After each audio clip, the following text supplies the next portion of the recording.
Hello, church. Thank you for joining us for our daily Devo. Today we're in Psalms chapter 73, and I love the honesty of the Psalms. I hope as we went through the Psalms, you've seen that, how the Psalms are written just with emotion. They're written with honesty. There's no just religious talk here. And we get one of those Psalms today in Psalms 73, and I think it addresses something that we honestly see when we see people who don't know God, or we see people who are against God, and yet in their life, they seem to really prosper. They seem to have this easy life and everything's going for them. And here we are struggling at times in this life and going, God, I don't understand. And that's what the psalmist says. In verses 1 through 3, the psalmist affirms the goodness of God, but he confesses his envy. He goes on, starting in verse 4, to say, it doesn't seem right that the wicked prosper and they seem to live carefree lives. And he's honest about that struggle. Starting in verse 13, he really looks to say, is it worth it to live righteously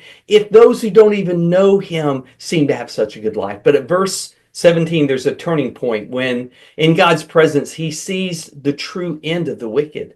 And because of that, starting in verse 21, he repents. He acknowledges his own ignorance and his emotional turmoil. And in the end, he looks and he makes sure to recognize his refuge is in God, and that his heart is secure in him. I just want to read verse 25. It says this, whom have I in heaven but you? I desire you more than anything on earth. My health may fail, my spirit may grow weak, but God remains the strength of my heart. He is mine forever.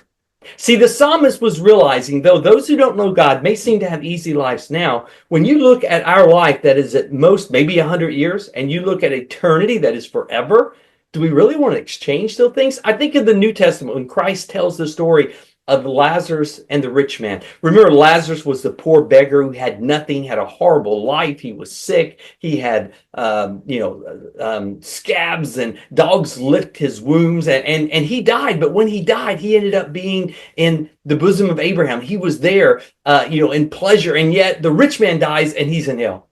And all of a sudden he realizes, so he had all this stuff on earth, what good was it now? He even wants to go back and warn his brothers because he realizes how horrible his end was.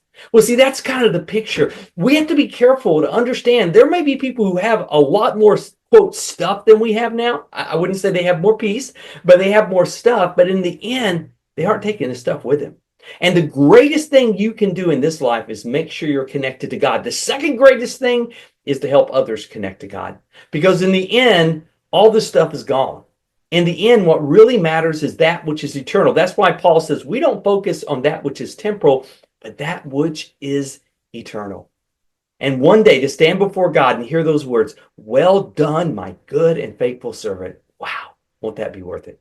So the next time you see someone who's not serving God, or you see someone who may be living a less than righteous life, and everything seems to be going well, just think, when you stand before God, man, it's going to be switched. And that person would exchange every bit of pleasure for what we'll have in that connection to God. And then it's too late.